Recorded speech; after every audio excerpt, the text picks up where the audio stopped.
Muy bien, pues estamos en nuestro segundo episodio del podcast. En concreto, el día de hoy estoy con un arquitecto que tiene muchísima trayectoria en obra pública, en obra privada. Ha hecho grandes proyectos que se han vuelto íconos de una de las ciudades más importantes de México. El día de hoy estoy con Miguel Echauri, arquitecto. Gusto en verlo. Igualmente, muchas gracias.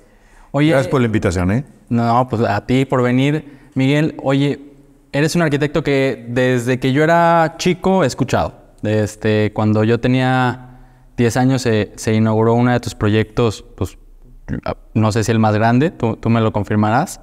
Pero quiero empezar con que me platiques quién fue don Heliodoro. ¿Quién es Heliodoro? Tu albañil. ¡Ah! Perdóname. Es que no se llama Heliodoro y te acuerdas que no nos acordábamos cómo se llamaba. Ajá. Sí, y no se llama Heliodoro, pero no me acuerdo todavía cómo se llama. ¿Le ponemos Heliodoro o no? ¿Cómo se llamaba? Sí, perdóname. No, perdóname. De eso quería. Sí. Esa reacción. ¿Ah, sí? Sí. ¿Sabes qué? Era mi maestro de obra. Era mi maestro de obra. Yo tuve la suerte de empezar muy joven a construir porque un tío mío confió en mí y me pidió que hiciéramos un par de casas allá por la colonia Independencia. Entonces me quedaban perfecto porque yo iba a estudiar al CUAD. Y entonces en ese momento no era CUAD, era Facultad de Arquitectura. Y yo estaba en tercer semestre. Entonces, pues confió en mí este tío y yo no tenía idea qué hacer, me lancé y le pedí ayuda al tío de un amigo, a un tío arquitecto, José Antonio Garza Gallego se llamaba él, y le pedí que me recomendara un maestro. Y entonces ese maestro me enseñó muchísimo, porque siempre me trató de arquitecto aunque yo estaba en tercer semestre. Y no me dejaba meter patas enfrente de los maestros albañiles. Podía haberse reído muchísimo de mí. Pero, pues imagínate que una vez llegué con mis planos de drenaje, ¿no? Y entonces yo se los entrego al maestro. Estaba la obra en cimientos, arrancándose, ¿no? Y entonces abre los planos y me dice, arquitecto, a ver, enséñame, ¿qué trae? No, pues mis planos de drenaje. Ya los abro, ¿no? Los ve, los cierra y me dice, arquitecto, le quiero hacer algo de acá atrás en este muro, ¿no? Y me lleva acá al oscurito, ¿no? Y me dice, arquitecto, me dice, ¿usted sabe cómo es un registro? Y yo, no. Me dice, mire, ahí estamos haciendo uno. Y me enseña un agujero ahí en medio del patio, ¿no? De 1,5 metros de profundidad por 70 de diámetro, ¿no? Me dice, eso es un registro. Y yo, ok. Me dice, no hay registros en la planta alta, ¿verdad? Y yo, no hay registros en planta alta. Me dice, esos se llaman cajas. Me dice, le voy a decir cómo son. Y ya me explicó, ¿no? Entonces me dice, llévese su plano, me lo corrige y me lo trae las siguientes veces. Y para mí fue maravilloso tener ese maestro porque fuera de un maestro de obra fue mi maestro, ¿no? En la vida real. En la vida real, sí. O sea, de repente me decía, arquitecto, el sábado lo espero vestido de carácter, porque lo voy a poner a echar mezcla. ¿Cómo es vestirte de carácter? Pues me ponía de patado de mezclilla y manera de ensuciarme, ¿no? Porque me ponía a enjarrar, me ponía a hacer boquillas, ¿no? Y me dice, ¿cómo va a poder exigirlo si no sabe hacerlo? Y tenía toda la razón. Entonces, siempre lo tuve a un lado durante muchos años, ¿no? Y me ayudó muchísimo. Me ayudó a crecer en ese momento en el que tú no tienes ni idea, ¿no? Y en esa etapa, dices que estabas en tercer semestre de la carrera, estabas construyendo con tu tío. Yo le construía cosas a mi tío, al final le hice eso, le proyecté y le hice su casa, ya una casa más grande. La verdad es que le tengo mucho agradecimiento a ese tío que me ayudó a despegar en ese sentido, ¿no? Porque a raíz de que yo trabajé para él, el arquitecto al que yo le pedí ayuda, como todo iba corriendo a preguntarle, me dio trabajo. Y me dijo, oye, pues veo que te gustó la obra, vente a trabajar conmigo. Y entonces me hice residente de obra. Entonces yo podía compaginar mi carrera de ir estudiando arquitectura con conseguir desarrollando obra para alguien, ¿no? Pero una obra interesante, digo interesante para mi nivel, ¿no? Al final traía 5 casas y un edificio de 22 departamentos, que no es poca cosa para un chavo, ¿no? Y ¿Cuántos años tenías ahí? pues no sé, para entonces yo creo que ya estaba en sexto semestre, ¿sí? No sé qué edad tienes en sexto semestre, pero yo creo que tendrás unos 22, 20 años, yo creo. 21, yo creo, ¿no? Entonces, eso al final no fue tan bueno porque me empezó a ir bien económicamente. Y entonces, él se convirtió de repente en un modelo para mí porque yo lo veía que a él le iba bien y él no había acabado la carrera. Entonces, pues traía un Mercedes, tenía un Jaguar, cuando en ese entonces nadie tenía eso, ¿no?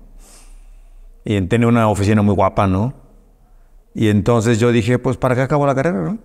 Si se puede ser así. Y entonces mi papá habló conmigo. Y me dijo, hijo, por favor, acaba la carrera, las cosas hay que terminarlas. Si quieres, agarra el título, yo lo cuelgo ahí en mi oficina, ¿no? Pero tú acaba la carrera. Y tenía razón. Fue el mejor consejo que me pudieron dar. Entonces le dije tal cual al arquitecto Garza, ¿sabe qué, arquitecto? Voy a dejar de trabajar con usted. Termino mis obras y me reintegro a la carrera. Pero digo, ahorita lo platicas de una forma donde ya viviste la experiencia, donde ya le diste la razón a tu papá. Pero en ese momento fue así como me lo platicas ahorita de no, qué sencillo fue. Obviamente no fue así sencillo porque sí dices, chin, o sea, yo ya iba en un camino, según yo, ¿no? Sí, ya estabas ganando tu dinero. Ya estaba ganando mi dinero, ya te sientes independiente, etcétera, ¿no? Y fue, pues, volver a dar un cambio. De hecho, a mí ese arquitecto me había ayudado. Yo en ese entonces compré mi primer apartamento. Con él, con uno ayudado por él. Que lo tengo ahí en 5 de mayo. Entonces, ayudado por él porque él me ayudó con el enganche. O sea, la verdad fue muy buen jefe conmigo, ¿eh? Y entonces, pues, ¿qué haces ya si ya tienes un apartamento, ya te ganas la vida y dices, chin? Pero tiene razón mi papá. Y entonces me vuelvo a meter a la carrera, que la había descuidado y de hecho había perdido un semestre y no iba tan bien en el que seguía. Y me clavo completamente a la carrera. Sí. Y también me fue, porque siempre pues andaba buscando cómo innovar cosas, ¿no? Hasta en las presentaciones y todo, ¿no? Decía la lista de requisitos de entrega papel albanene y tinta china negra y etcétera. Y yo entregaba en Fabriano con colores y etcétera. Era rebeldón. Era rebeldón. ¿Y entonces, fiestero también o no? No, fíjate que no. Cero fiestero, ¿eh? Era muy clavado. Entonces, eso no estuvo tan bien, ¿eh? ¿Por qué? Pues porque creo que sí me hizo falta una parte luego, ¿no? Entonces, pero bueno, en ese entonces me clavé en la carrera y me empezó a ir muy bien en los desarrollos de la escuela. También me fue que, no sé si sabes, pero hay un concurso de arquitectura, un concurso nacional de arquitectura. Ahí quiero llegar, ahí quiero hacer un poquito más de input. ¿Qué pasó en ese concurso? Pues sabes que Alberto J. Pani. El Alberto J. Pani, sí. Entonces yo representé a la Universidad de Guadalajara y la verdad para mí fue primero optar en una puerta porque el concurso era en la UNAM y la UNAM es un monstruo. Ahí todavía eras estudiante. O sea, claro, ya estaba, yo pienso que en séptimo semestre, alguna cosa así. Y entonces, la verdad es que tú vas a una universidad tan grande y sí te apabulla, ¿eh? O sea, la biblioteca era una cosa gigantesca, los salones, todo era impresionante como universidad de arquitectura, ¿no? Y había muy buen nivel académico. O sea, te das cuenta cómo yo siempre voy a hablar de lo maravilloso que es la Universidad de Guadalajara para mí, todo lo que me dio, pero ahí conocí muchas otras cosas que no había visto. O sea, es cuando te das cuenta cómo conviene abrirte al mundo, si lo quieres ver así, ¿no? Entonces, allí había otras tendencias, seguían otros arquitectos que a lo mejor no se veían tanto aquí en Guadalajara, ¿no? Los muchachos traían libros que yo no había visto, de Aldo Rossi, etcétera, quien quieras, ¿no? Y entonces, pasé el filtro, porque éramos, no sé, 30 estudiantes, ¿no? No sé cuántos. Y iban varios de aquí de Guadalajara, me refiero, en ese entonces estaba el ITESO, creo que estaba la Autónoma, no me acuerdo, la UDG. Y yo pasé el filtro y quedé de finalista. Y al final éramos 5 finalistas y teníamos que hacer un proyecto de 1 mes y medio, si mal no me acuerdo, y tenías que quedarte en la UNAM. Entonces, yo me pude quedar allá y entonces trabajaba junto con ellos y se hizo una muy buena convivencia, porque nos dábamos unas desveladas, nos permitían quedarnos en los salones de la UNAM. Entonces, muchas veces vimos las estrellas ahí en la azotea, ¿no? ¿Conscientes o inconscientes? No, conscientes, bastante conscientes. Y entonces, y todavía soy muy amigo de uno de ellos. De hecho, del que ganó. Porque yo quedé, para así decirlo, en segundo lugar. ¿Sí? Y entonces, volviendo del PANI, me había ido bien. El director de arquitectura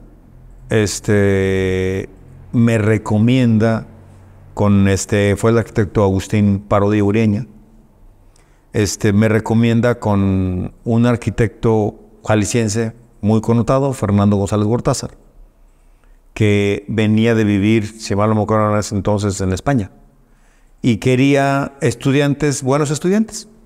Entonces yo me saqué el boleto por haberme ido bien en el concurso, ¿no? ¿Tú ya conocías a Fernando? No lo conocí. Entonces, lo mismo hizo con gente del ITESO. De allá le recomendaron a Álvaro Morales, ahora es mi socio, y a Héctor Hannon. Y entonces ellos, un poco más grandes que yo, me llevan 2 años, vamos a ponerlo así. Entonces, y yo de la UDG, ¿no? Y en la entrevista con él aprendí otra cosa muy importante. Porque, pues imagínate que estás estudiando, ¿qué le llevas? ¿Qué le llevas a alguien que te va a emplear? No, pues más que este proyecto hice. Sí, este proyecto hice, esto, aquel, etcétera. Digo, yo ya tenía la experiencia previa con el otro arquitecto que te había dicho, pero pues realmente pues le podía enseñar proyectos que había yo dibujado, ¿no? Pero él quería ver qué había hecho yo. Entonces, yo a mi rollo de planos de la escuela, ¿no? Y entonces, después de las presentaciones habituales, ¿no? Me dice, platícame de tus proyectos. Y entonces yo, de lo más natural, pues abro el plano, ¿no? Y se lo quiero explicar. Y entonces lo enrolla, lo pone a un ladito y me dice, platícame. Y yo dije, no entendí. Entonces lo vuelvo a abrir. Y entonces lo enrolla y me lo quita y lo pone a un lado, ¿no? Y me dice, platícame. Y entonces él quería ver qué era mi concepto. ¿Cuál era?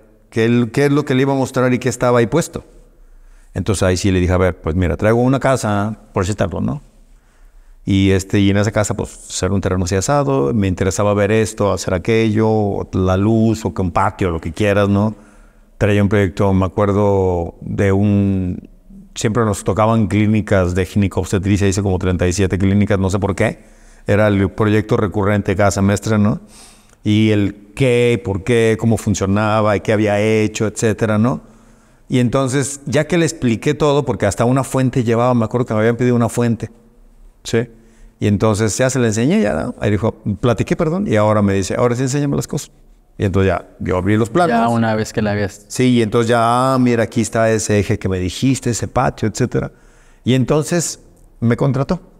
Y entendí el valor que tiene el que tu arquitectura tenga una base.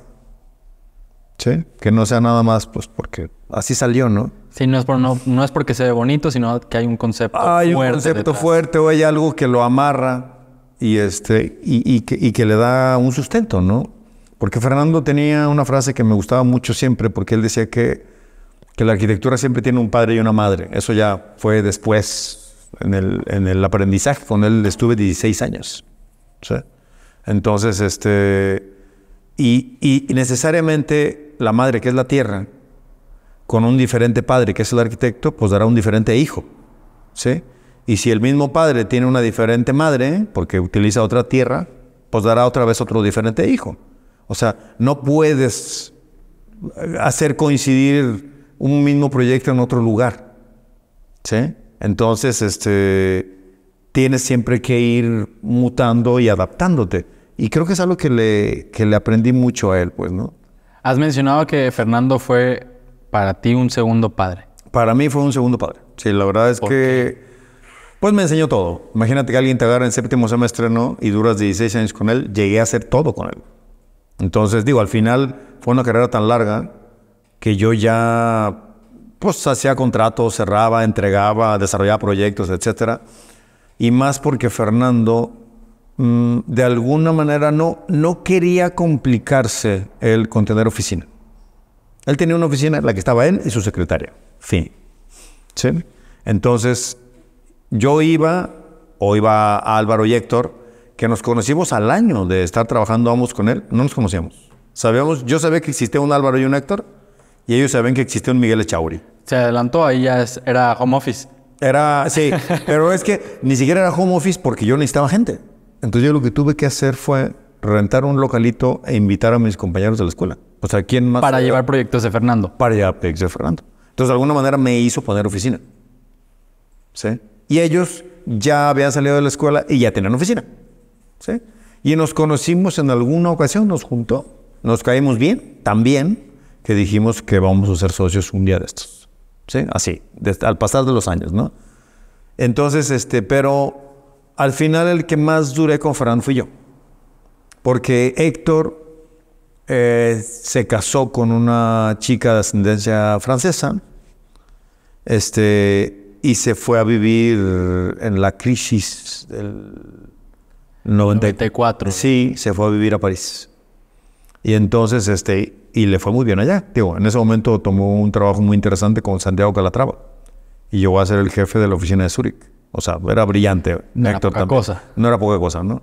Y Álvaro, al ratito, se fue a vivir a Madrid, a estudiar un par de maestrías allá con su esposa. Y entonces, pues también él como que ya estaba desconectado, entonces yo me quedé. Yo me quedé ahora sí que haciendo todos los proyectos, ¿no? Pero eso también me dio otro crecimiento, porque empecé inclusive a tener otro diferente desarrollo económico con Fernando. O sea, ya tenía yo participación en los proyectos. ¿Ya era más como una sociedad? ¿O cómo, no, cómo nunca fue una sociedad en papel, pero yo ya tenía una participación. Tenía que ser, o sea, yo ya había crecido, yo ya manejaba la oficina, etcétera. Pero la ventaja es que yo seguía haciendo mis cosas. O sea, trabajabas con Fernando, pero a la par también... A la par yo tenía una oficina en la que yo tenía mis proyectos. ¿Sí? Okay. Entonces eso para mí fue muy bueno, porque era como tener una buena base y era tener también contacto con personajes y con proyectos que a lo mejor yo no hubiera podido tener contacto de otra manera. ¿Cómo me dio tablas. Pues por ejemplo, mira, hicimos el Museo del Pueblo Maya. Ahí fue una entrevista, es una cosa interesante, ¿no? Porque en Cibichaltún es un poblado muy cercano a Mérida. Había ya una zona arqueológica y se tenía que hacer el museo de sitio. Y entonces, había que presentar el proyecto a gente de gobierno. Pero a mí, Fernando no me dijo a quién. Y entonces yo iba cada semana a Mérida a verificar la obra. Teníamos un residente allá. Adrián García, buen amigo arquitecto, de hecho seguimos siendo amigos, ¿no? Y yo iba y venía cada miércoles, por decirte algo, ¿no? Junta de obra. Y entonces en una de las idas me dice, hay que ir a presentar el proyecto. Y ahí te van a estar esperando en el aeropuerto, etcétera. Ah, perfecto. Y ya, pues no me dijo a quién, ¿no? En ese momento tú ibas a Mérida y era una central de autobuses. O sea, tú aterrizabas en el avión, no había nada de aeropuerto, era una cosa muy chiquita, ¿no? Tú caminabas del avión al aeropuerto, ¿no? Y entonces yo iba caminando muy a gusto, ¿no? Y de repente había un montón de gente con cámaras y entonces dicen, ¡Enes! Y entonces se dejan venir la gente y yo pues volteo para atrás, ¿no? Así, él es quién, ¿no? O sea, alguien viene atrás de mí, ¿no? Y entonces llegan conmigo y me empiezan a tomar fotos y a filmar. Y me dice, arquitecto, usted viene a presentarle el proyecto al señor Salinas de Gortari. ¿Qué es lo que va a mencionar del proyecto? Y yo así, no lo podía creer con quién me iba a ver, ¿no? Y entonces ya me estaban esperando, entonces ya me llevaron al lugar. Y ahí estaba Salinas de Gortari. ¿Y te tocó presentar? Y me tocó presentar el proyecto. Sí, entonces, pues ya yo lo traje por todo el museo, que la cosa, ¿no?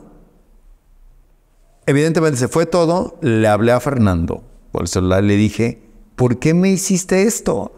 Y está muerto de risa. Me dice, ¿qué tal? ¿Qué tal la sorpresa? Le dije, qué poca, le digo, ¿no? ¿Por qué no viniste tú? Me dice, no, yo quería que tú fueras. Entonces, la verdad es que eso era Fernando y se divertía con eso. ¿Sí? Entonces, de alguna manera, si te fijas, pues eran puros espaldarazos. O sea, te empujaba a crecer a fuerzas, pues, ¿no?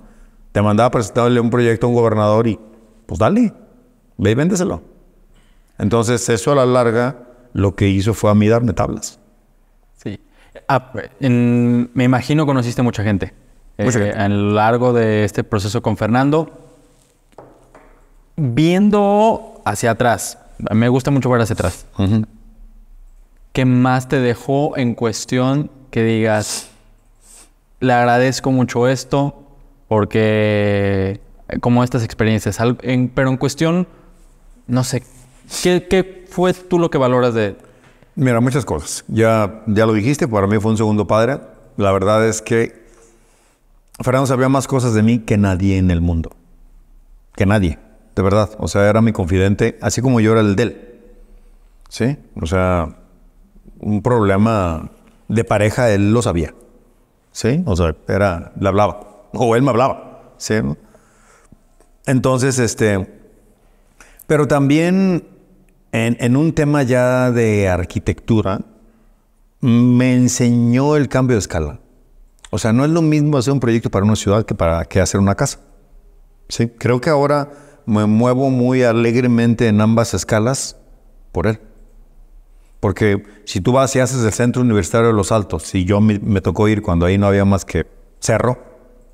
En Tepa, sí. Tierra roja. Y era tierra roja y piedras y nopales, ¿no?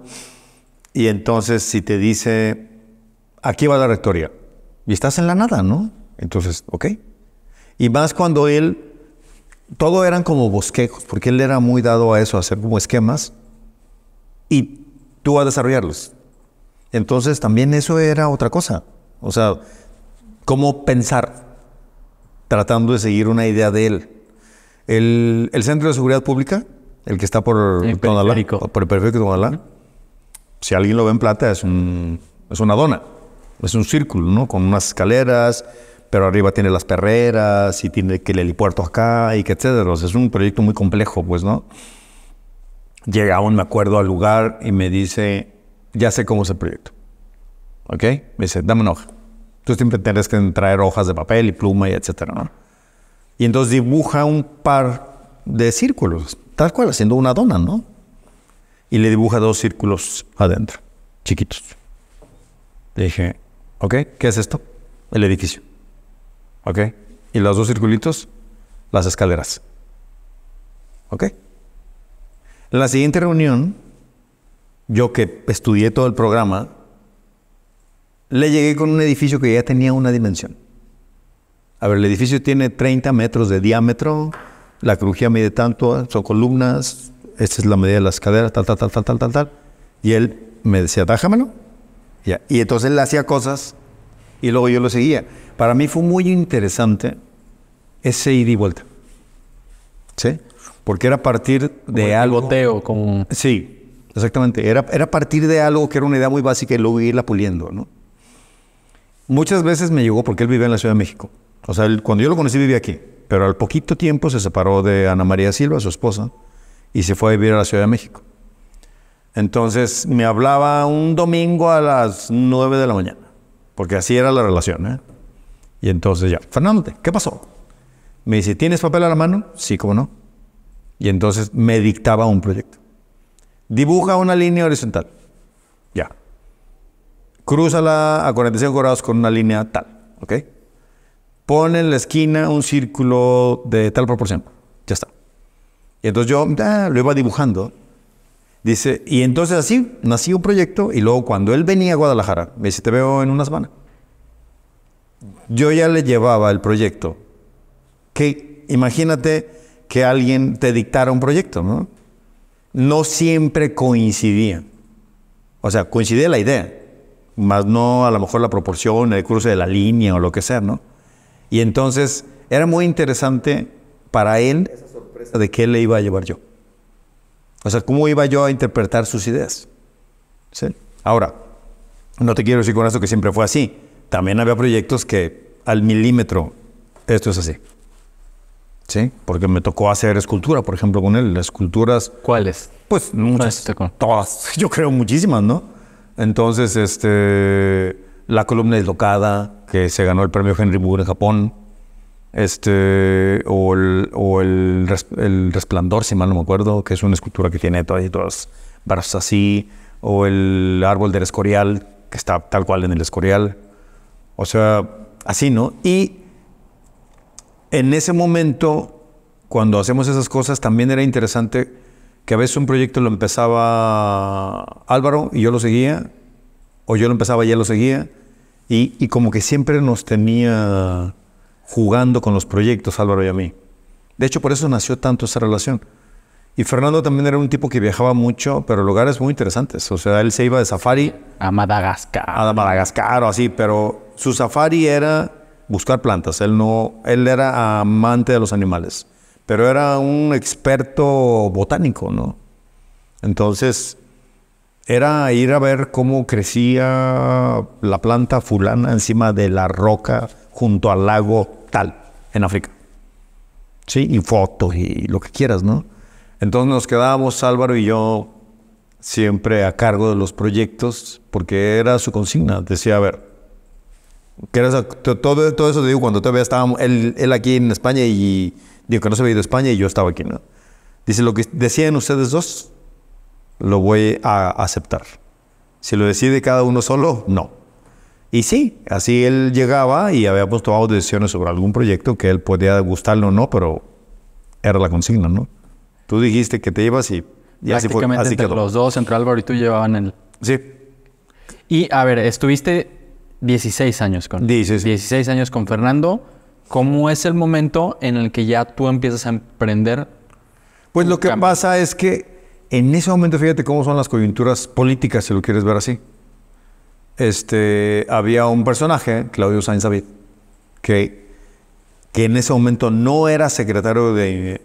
En ese momento se llamaba CDUR, Secretaría de Desarrollo de UR. Sí. Y que ahorita es SIOP, Secretaría de Infraestructura y Obra Pública, ¿no? Y entonces,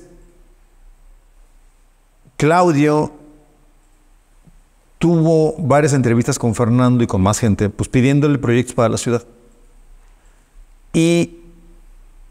Pero no tuvo una buena respuesta. Sí. Y justo tenía yo que ir a España para una exposición de Fernando que se hizo allá de su obra en el Colegio de Arquitectos de Madrid y que Álvaro curó. Fue el curador de la exposición allá, porque él vivía allá. Y entonces allá nos volvimos a juntar Héctor, Álvaro y yo. Entonces yo les dije, a ver, vamos ya viendo si nos vamos a juntar o no. O sea, yo ya tenía la empresa formada, yo ya tenía años con mi empresa. Dije, los invito y vénganse, los hago socios. ¿Con Metro Arquitectura? Con Metro Arquitectura. Sí, Metro Arquitectura cumplió 26 años. Yo tengo socios de Álvaro 21. ¿Sí? Entonces, entonces le dije, vénganse, porque hay mucho por hacer en la ciudad y hay que apoyar a gente. En ese momento a Claudio Sainz. Y entonces, total que sí, que no, Héctor no quiso, se quedó. A Álvaro sí digo, yo sí me regreso. Él terminó su maestría y se integró. Y nos pusimos a picar piedra. ¿En qué? ¿En qué proyectos? Digo, Pues, por ejemplo, hacer una propuesta para el mercado de las flores en Avenida Federalismo, que nadie nos pedía. Pero en ese momento, o sea, ¿de dónde se ganaba? ¿De dónde sacaban obteníamos fondos recursos? para... Digo, está muy padre hacer... Es lo que yo digo, está muy padre hacer proyecto, pero uno tiene la... Tienes que comer, ¿no? Sí, 3 veces al día. 3 veces al día. Tristemente. Felizmente. ¿Qué hacían? ¿Qué hacías, más bien? Pues mira, yo tenía mis obras, que esas las seguía teniendo. Álvaro volvió al ITESO y él daba clases en el ITESO, porque tenía de alguna manera que pagar el haber estado becado por el ITESO estudiando sus maestrías. Y teníamos proyectos de Fernando que nos ayudaba. Sin embargo, estar presente y presente proyectos sí te demanda mucho, pues, ¿no? Entonces, no pegaban y no pegaban. O sea, el mercado de las flores, la verdad es que quedaba bien bonito toda la zona de la plaza ahí, enfrente del mercado, perdón, del Panteón de Mezquitán, etcétera. Pero no se hizo, ¿sí? Y presentábamos para, es que ahorita no te sé decir, pero para una esquina tal, hacer una intervención, ¿no? Etcétera, ¿no? Proyectos que nadie pedía, pero y tratábamos de vendérselos a la Coplaur. Me acuerdo en ese entonces estaba, o creo que, pues Claudio también estaba muy cercano ahí, porque luego estuvo Juan Palomar, etcétera, ¿no? Total que no caminaba y no caminaba, y de repente nos piden hacer la imagen urbana de un nodo que se estaba haciendo aquí en Guadalajara, en Patria Acueducto. Entonces, hacer la imagen urbana era ponerle plantas a un proyecto. Eso era lo que era imagen urbana. Entonces, ya estaba hecho el proyecto de lo que se llama trazo geométrico, que es como eran las avenidas, ya estaba la estructura, ya estaba todo eso. Y la verdad es que no estaba tan bonito. Era un buen proyecto de ingeniería, vamos a ponerlo así. Y nosotros siempre hemos dicho que los proyectos carreteros deben hacerse en las carreteras, ¿sí? Y que en el tema de la ciudad los proyectos deben ser de otra manera, ¿no? Y entonces, yo ya tenía mucho trato en ese momento con Roberto Dávalos López, que era el calculista, por Fernando. Yo con varios proyectos de Fernando estuve en trato con Roberto Dávalos. Cuando nos invitan a eso y veo el proyecto que era de Roberto, le digo yo, Roberto, ¿no se puede hacer algo más interesante? Y entonces, pues, ¿cómo qué? Pues déjate hago una propuesta. Y entonces le propusimos hacerlo primero metálico y con esas columnas así blancas, invertidas, etcétera, ¿no? Me acuerdo perfecto de su frase cuando llegué con la propuesta y me dijo, Arqui, ¿de cuál fumaste? Y entonces yo le dije, a ver, ¿se puede o no se puede hacer esto? No había un proyecto así en la ciudad. No había. Y entonces me dijo, no, pues sí se puede. Pues ¿por qué no lo proponemos así? Y mismo Roberto se subió al barco, ¿no? Y entonces desarrollamos un proyecto completamente nuevo porque también cambiamos, porque el cruce era un cruce con semáforos y nosotros decíamos, pues es que aquí va una glorieta.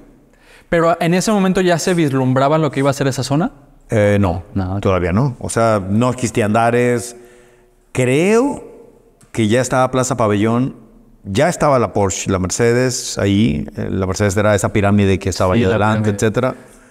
Pero nada más que eso, ¿no? Pero sí había que hacer algo más interesante, ¿no? Y entonces nosotros le dimos un cambio al proyecto. Y el que nos había empujado ahí, el que nos había dado el espaldarazo fue Claudio Sainz. Y entonces llegamos con él y se lo mostramos. Y dijimos, oye, pues mira, tal. Y Claudio así, ¿no? Wow. Dice, bueno, pues fundamentenlo. ¿Sí? Entonces contratamos a un ingeniero vial para que analizara toda la zona y lo que queríamos hacer, ¿no? Y entonces ya con todas las armas en la mano, con el calculista de un lado, que sí se podía, con el analista vial, que sí se podía, ¿no? Y con una nueva imagen, fuimos y presentamos nuestra propuesta de imagen urbana, ¿no? Y tuvo la suerte que estaba en ese entonces el doctor Macedonio Damés, que era el alcalde de Zapopan. De Zapopan. ¿No? Y entonces me acuerdo perfecto que llegamos y abrimos las láminas y pues la gente de obras públicas y de todo el mundo así, ¿dónde es eso? Pues el Patria Acueducto. Y todos, no, pero así no es. Ellos ya estaban en obra, ¿no? Hay otro proyecto. Hay otro proyecto, ¿no? Y entonces el alcalde lo ve y dice, a ver, ¿eso se puede hacer? Y Roberto Dávalos, sí se puede. Yo lo quiero. Y tuvo la audacia de cambiar en obra el proyecto. Entonces fue realmente clavarse a desarrollar un proyecto con una obra corriendo, ¿sí? Que también tenía una empresa constructora maravillosa, ¿eh? Era, creo que se llamaba Tlaloc, Claro que luego es Ferrum y varias empresas que son muy buenos, ellos son muy buenos constructores en la ciudad. Era la empresa del Chino Vázquez, ¿no? Que también yo lo conocía por Fernando, ¿no? Y entonces, se logró hacer un proyecto de mucha calidad, una obra de mucha calidad, y que fue como esa punta de lanza en lo que debe ser un proyecto urbano. ¿Sí? Entonces, se cambió la manera de ver esos proyectos, ¿no? Ahora, pocas veces creo que a los arquitectos nos toca diseñar proyectos que después se convierten en la postal de una ciudad. Háblame del Puente Matoterra. Sí, muchas gracias. Pues mira, yo primero te comento que creo que eso lo hicimos gracias a nuestra buena mancuerna que aprendimos a tener con los ingenieros. Realmente creo que es algo que me gustaría ponerle a los arquitectos jóvenes, ¿no? Que entiendan, ¿no? La importancia que es tener un buen ingeniero a la mano. O sea, realmente uno es tan bueno como tu ingeniero, ¿sí? Porque se te pueden ocurrir muchas cosas, pero si tu ingeniero no te apoya, pues no puedes lograr muchas cosas, ¿no? Entonces, ese proyecto se inició en su momento con Roberto Dávalos, porque fue un concurso.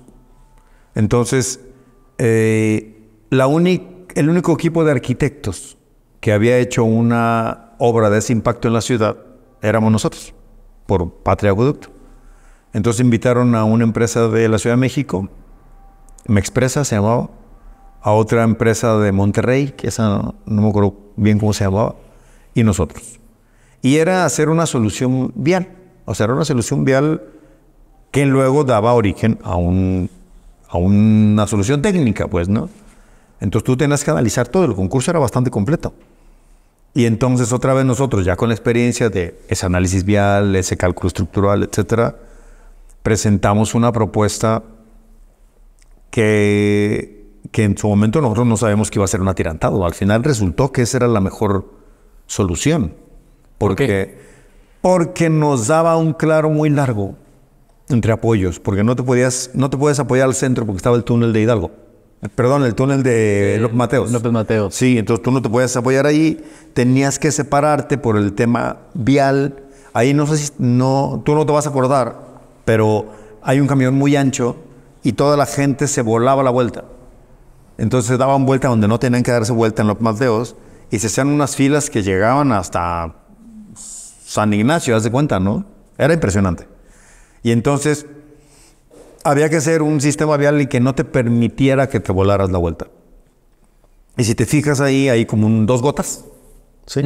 En la que cuando llegas al cruce con los Mateos, no hay manera de que alguien se quede ahí queriendo dar la vuelta porque le estorbaría al que va atrás, ¿sí? Tienes que pasar, tomar el retorno, que es lo correcto, y luego ya dar la vuelta, ¿sí? Entonces, eso separó los apoyos, ¿sí? Y entonces nos daba una viga de casi 100 metros de largo. Sí hubiera podido resolverse, pero hubiera dado un peralte fantástico, ¿sí? Entonces, también en un sistema vial tienes que analizar cómo funciona en su entorno. Entonces, en sus entradas y salidas, ¿no?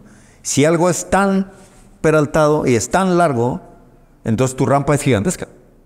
Entonces ya no puedes entrar y salir del sistema, no sirve.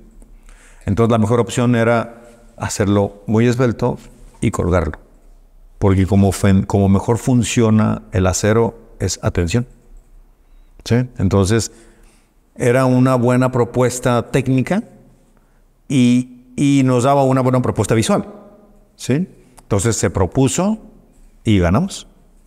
Pero déjame aclararte que no sabíamos si se iba a hacer o no. O sea, eso se ganó con Emilio cuando era alcalde. Alcalde en Guadalajara. Alcalde en Guadalajara. Y el proyecto estuvo guardado. Él luego fue gobernador, pero el proyecto no se hizo. O sea, sabíamos que habíamos ganado, pero no se hizo nada. Te dijeron, felicidades, ganaste, luego te hablo. Luego te hablamos, ¿sí? Y llegó a gobernador y dijimos, ya se va a hacer. Pasó un año, no se hizo nada. Pasó otro año y dijimos, ya no se hizo, ¿sí? Y entonces, somos un grupo de arquitectos que nos hemos juntado para varias cosas y en ese momento se nos ocurrió hacer una exposición de arquitectura. Somos unos 20 arquitectos, ¿no? Y sobre lo que para cada quien representaba su carrera en ese momento, ¿no? Y nos prestaron el Musa. Y entonces había 3 salas. Había una sala con proyectos que estaban corriendo, o sea, ya estaban ejecutándose y esos eran pues, buenos proyectos, ¿no? Había otros que estaban en algún tipo de proceso, pero que iban a ejecutarse, pero tenían mucha seguridad o posibilidad de hacerse. Y había un montón de proyectos, la mayoría de proyectos que no se habían hecho. Y esa sala estaba pintada de negro. Estaba de luto, ¿sí?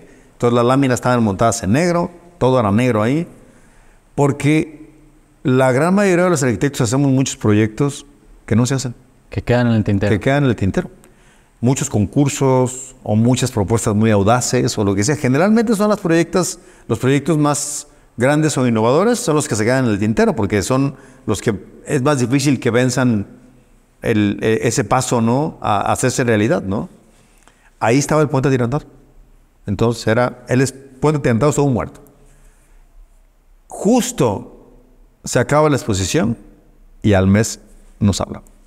Se reactivó el puente atirantado. Entonces fue muy interesante porque nunca sabremos si alguien del gobierno fue a ver la exposición de arquitectura y le dijo a Emilio, oye, pues ahí está un proyecto tirado, o si él en ese momento se acordó, no sabemos, ¿sí? La cosa es que se reactiva el proyecto, nada más que nos dicen, el calculista es el doctor Fernando Zamorano. Gran calculista también. Entonces, al final, todo ese background que traíamos de antes se pasa con él, se sigue, inclusive hubo otro ingeniero, David Ursúa, con quien ahora seguimos trabajando, que estuvo en todo el tema de tirantes, de los cables, de las tensiones, etcétera, ¿no? Y entonces empezamos a correr con el proyecto. O sea, yo tuve que vivir prácticamente el año y medio que duró la obra ahí. Y con una persona especialista en modelos tridimensionales ahí. Digo, porque hay que entender que una ciudad no es una mesa de billar, pues, ¿no? Una ciudad está toda chueca, ¿no? Entonces, tú tienes 4 patas y las 4 patas están en distinto nivel, pero las puntas de las 2 deben llegar al mismo nivel porque los cables son... Cada pata del matoterreno está en un nivel distinto. O sea, es como una silla que cada pata es diferente. Exactamente. Entonces tú tienes que llegar a una tabla, que es donde te sientas, que es la calle, que es el tablero, ¿no? Y esa debe estar perfectamente nivelada, ¿no? Entonces, un cable da en un nivel y otro en otro, porque esta pata es distinta de esta, ¿no? Entonces, también es interesante que nos compró la idea el doctor Zamorano. Es un puente atirantado muy atípico, porque si un día alguien va y lo ve, o sea, esta es la calle, que es la calzada, ¿sí? Se llama tablero, y este es el puente, y no se tocan, ¿sí? No están así, están así. Y entonces, donde están las patas abajo, hay una columna de concreto que tiene unos amortiguadores, ¿sí? Lo que nosotros queríamos es que el puente fuera muy esbelto, o sea, que fuera muy sutil el elemento. Elegante. Muy elegante, sí. Si hubiera tenido que absorber sismo, entonces si se hubiera pegado al tablero, hubiera sido una patota, ¿sí? Entonces lo que hicimos fue quitarle ese esfuerzo, se queda nada más cargándolo vertical, y abajo del puente queda un elemento que lo que tiene son unos amortiguadores que cuando tiembla, porque ya ha temblado varias veces, ¿no? Lo que hacen es romper la inercia. Sí, que funciona como pulpo, ¿no? Me imagino. Sí, o sea, imagínate que tienes 4 amortiguadores, uno para cada, en 4 esquinas, ¿no? Y entonces el sismo llega y quiere mover el puente y esto rompe la frecuencia del sismo. O sea, porque lo agarra. Es como un amortiguador tal cual, un amortiguador de coche. Sí. Tú lo haces así al coche, ¿no? Ajá. Y lo sueltas y se vuelve a quedar así quieto, ¿no? Si funciona bien el amortiguador, ¿no? Lo mismo hacen esos aisladores sísmicos, pues, ¿no? Entonces, también ahí pues fue interesante que el doctor nos comprara la idea y que lo solucionáramos así, pues, ¿no? Y al final creo que se logró un elemento muy estético, ¿no? Entonces, pero también se complementaba porque nosotros decíamos, a ver, el puente vive de día, pero de noche va a estar muerto. Entonces, el tema de la iluminación era un tema, ¿sí? El que tuviera una iluminación de colores, que lo cambiara, etcétera, ¿no? Y también el tema de la iluminación de la calzada, ¿sí? Entonces, porque Porque lo que se usaba en ese entonces eran postes de luz con una lámpara así, ¿no? Ya desde Patria Acueducto habíamos como roto ese esquema porque los postes de Patria Acueducto están así chuecos. Son un poste normal, simplemente que le rebanamos la parte de abajo y lo volvimos a soldar chuecos. ¿Por qué? Porque las columnas son así y nosotros queríamos que las lámparas siguieran la forma del puente, ¿no? Ok. Y porque... Como tipo resortera, vamos. Sí, haz de cuenta que es una resortera. Así era Patria Acueducto, ¿no? Pero nosotros decíamos, y sí es cierto, ¿eh? O sea, si tú vas por Patria yendo hacia Los Colomos, vamos a ponerlo así, y empiezas a subir el puente, un día fíjate que las columnas son así verticales. Siente el espacio, siéntelo. O sea, realmente ahí son postes, ¿eh? Tú sientes un espacio cerrado. Conforme avanzas, los postes se van abriendo. Y se abren porque el puente va tomando altura y entonces el poste se puede ir abriendo porque ya no se lo lleva un camión. Si tú empezaras desde el poste 1 así chueco, pues llega un camión y le choca en él. ¿Sí? Entonces, tú sientes cómo cambia el espacio. El espacio se abre. Y es espacio virtual. Son postes, ¿sí? Pero el espacio virtual existe. Bueno, esa es otra enseñanza de Fernando, ¿eh? O sea, este tipo de cosas son muy importantes siempre, ¿no? O sea, como un espacio existe aunque sea un árbol allá en la esquina. Ya es un limitante virtual. El espacio empieza a existir, ¿sí? Entonces, bueno, en el caso del Matute, decíamos, a ver, ¿cómo se van a ver el montón de cables y el montón de postes? ¿Sí? Va a hacer un cruzadero ahí de cables y postes, ¿no? Entonces decíamos, a ver, hay que hacer una lámpara que vaya en el parapeto y que alumbre la calle. ¿Sí? ¿Qué es lo que realmente quieres alumbrar? Tú quieres alumbrar donde va, el que va manejando quiere ver la calle, ¿no? ¿Sí? Y entonces analizamos que las lámparas normalmente en la calle están muy altas, pues para que alcance a pasar un camión y lo que quieras, ¿no? Y tenga un abanico por una curva fotométrica, etcétera, que tienen que tener. Pero tiene que ser un 60% más fuerte para que llegue aquí con la intensidad correcta de lo que debería ser. Tú en realidad pierdes 60% de energía. ¿Sí? Eso es lo que gastas de más. Al elevarla. Al elevarla para que esté acá. ¿Sí? Entonces, si la lámpara está aquí, es 60% más eficiente, entonces con menos energía ilumina lo que tienes que iluminar. Bueno, tuvimos un buen acercamiento con una empresa mexicana, con Construlita, es una empresa que está en Querétaro, y le pedimos que nos apoyara haciendo una lámpara. Y entonces le gastaron un montón en prototipos y que la lámpara para que no te deslumbrara a ti, etcétera, ¿no? O sea, todo lo que tuvo que hacerse.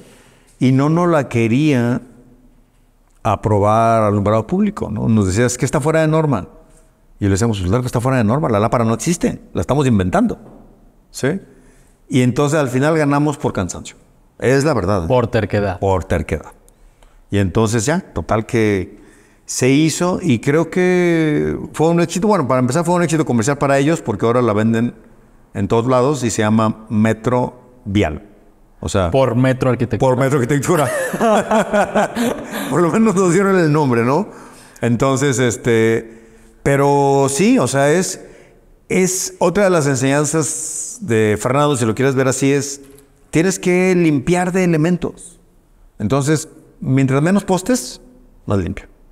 Es como decir, mientras menos anuncios espectaculares, mientras menos cables, mientras menos, etcétera. Los únicos elementos verticales idealmente que deberían existir en una ciudad son los árboles. Nada más debería existir. No es posible, pero así debería ser, pues, ¿no? Entonces, y creo que latinamos, ¿no? O sea, realmente el puente funciona bien y es limpio, ¿no? En su esencia. Ahora, lo que nunca imaginamos es el impacto que iba a tener. Eso sí. Eso es lo que yo digo. No sé si me puedo poner en tu lugar de que películas, anuncios, portadas de revista, tequilas promocionándose con el fondo del Matute. ¿Imaginabas eso? No lo imaginábamos que iba a ser así. Yo creo que es una suma de factores porque también nosotros decíamos que tú tienes siempre que hacer un proyecto pensando en la ciudad. Eso es la ley, ¿sí? Entonces, y cada proyecto urbano es un pretexto para hacer ciudad. Así, ese es uno de nuestros lemas, ¿no? Entonces, si tú ya hiciste un puente elevado, pues abajo queda un área para usarse. Pues tiene que haber un parque. ¿sí? O sea, tiene que haber un espacio en el que si yo soy peatón se me antoja estar, ¿sí? Por eso el puente, si te fijas, está, cuando ya no es la parte suspendida del atirantado, está separado. ¿Por qué? Porque si hubiera estado pegado, hubiera sido tan ancho, 6 carriles, que abajo hubiera sido una sombra perpetua. No se antoja como humano estar abajo de eso.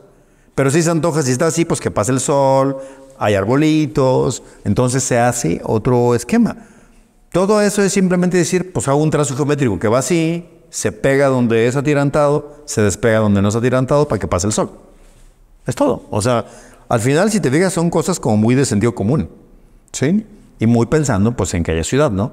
Y entonces, los cruces son muy a gusto, se elevaba la calle para que el peatón no tenga que subir, o sea, muchas cosas que ahorita son muy comunes, porque ahora ya todo el mundo lo ve, pero en ese momento no se veía, ¿sí? Entonces yo creo que todo eso le ayudó a que se convirtiera en ese ícono que no pensamos nunca que le fuera a pasar, ¿no? Pero nos da mucho gusto, pues, ¿no?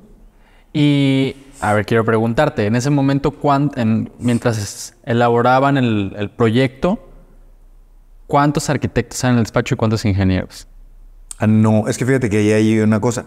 Siempre hemos tenido una oficina de arquitectura. Porque también tienes que entender que, o sea, cada persona es un sueldo, ¿no? Entonces tienes que ser muy eficiente y más tratándose de proyectos de tema público, ¿no? Y entonces siempre hay una serie de personas que no son parte de la oficina, pero que ya son parte de la oficina.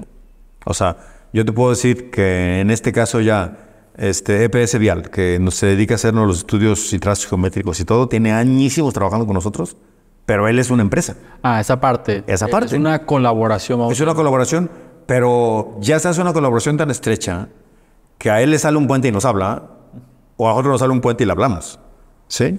O con los calculistas, ¿no? O sea, tú tienes que tener ya como ese brazo derecho que te va a apoyar en todos esos temas, pues, ¿no? Sí, porque luego lo que termina pasando es que te haces más una oficina de ingeniería.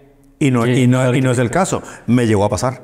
O sea, me llegó a pasar que me veía con alguien y me decía, ¿cómo estás? Sí, qué gusto verte, ¿no?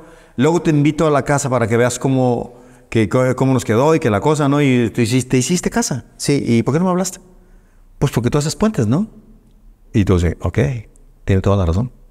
Entonces, sí, te empieza a ganar esa imagen gigante de algo y empiezan a dejarte ver como arquitecto y ya te vuelves como más ingeniero. Sí, tampoco era el tema, ¿no? O sea, como que tienes que balancear eso, pues, ¿no? ¿Y el Matute Remus fue una puerta para proyectos de gran escala? Sí, claro. O sea, yo creo que, bueno, primero, de Lázaro Cárdenas, realmente desarrollamos todo Lázaro Cárdenas y todo el corredor que le llaman Lázaro Cárdenas Vallarta. Es una propuesta nuestra del sentido de aquí es paso a desnivel, aquí es túnel, aquí es parque arriba, etcétera. No que nosotros hayamos hecho los proyectos, sino que hicimos el concepto. Nosotros solo hicimos el puente atirantado y mucho más adelante le apoyamos a una empresa que había ganado el proyecto en donde está la Nissan y Vallarta. Sí. También ese puente que ayer era un deprimido y arriba hicimos un parquecito con un medio tubo para patines, etcétera, etcétera, ¿no? Pero cuando ya tienes esas tablas, porque por López Mateos, pues prácticamente hicimos todos los pasos a desnivel. O sea, Manuel Acuña López Mateos, La Calma López Mateos, Copérnico López Mateos, Periférico López Mateos, o sea, porque todos eran ya como se volvió una especialidad, de alguna manera, ¿sí? Y Periférico López Mateos fue una propuesta, no solicitado.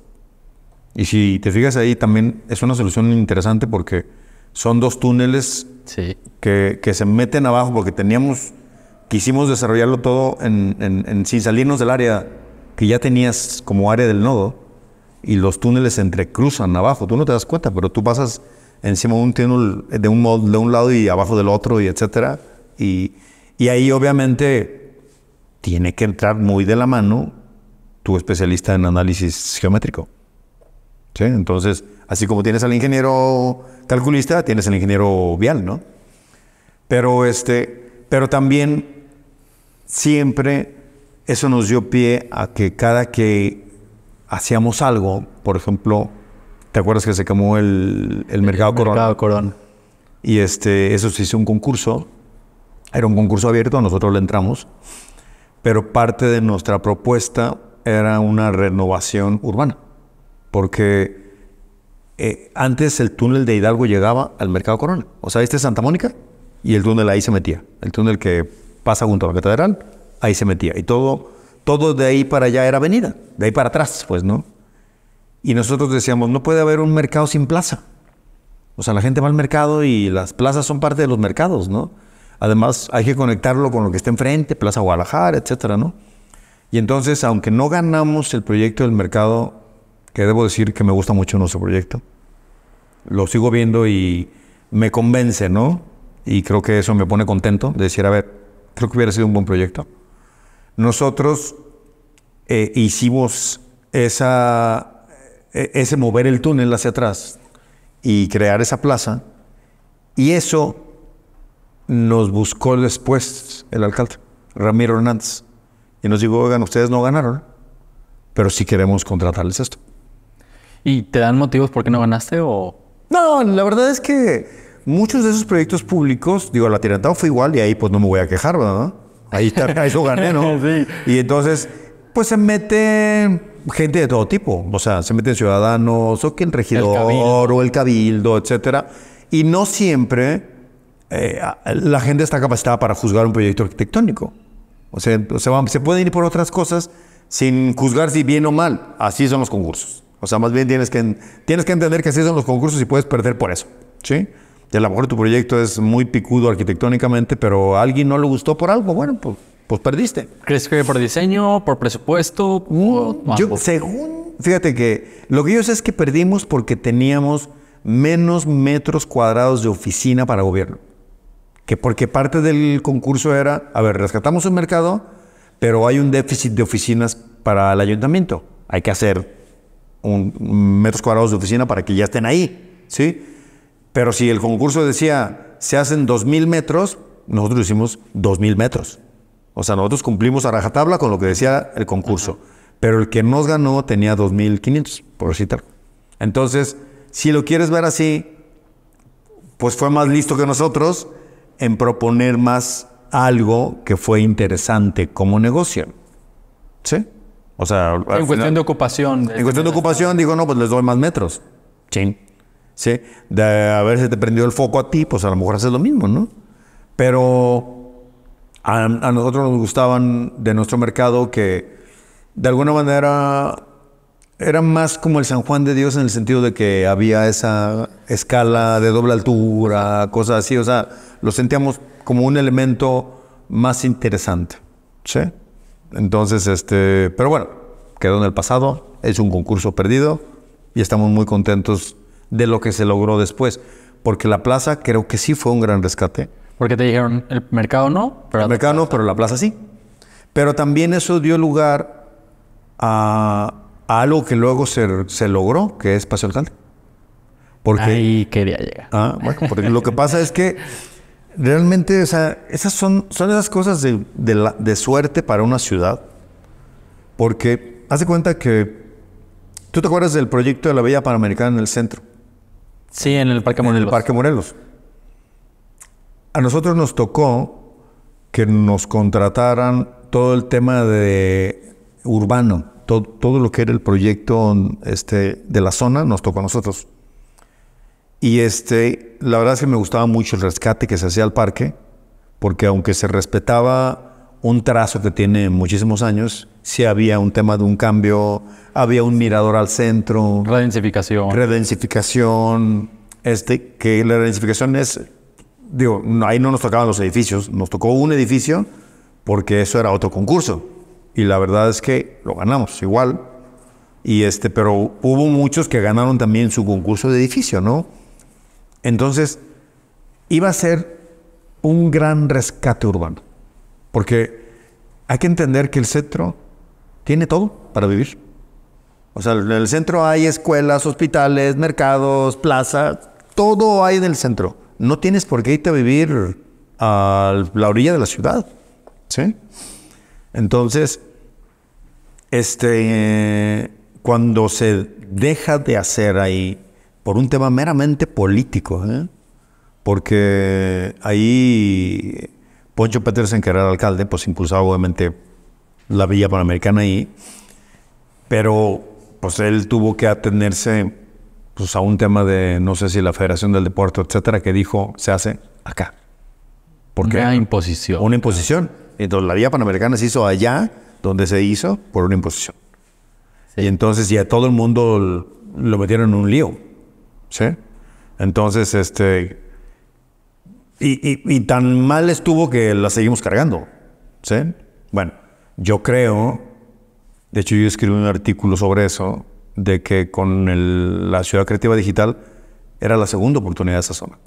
Y ahora se está viendo, se están rehaciendo proyectos en los terrenos que en ese momento se compraron, y yo creo que va a ser una zona bastante exitosa.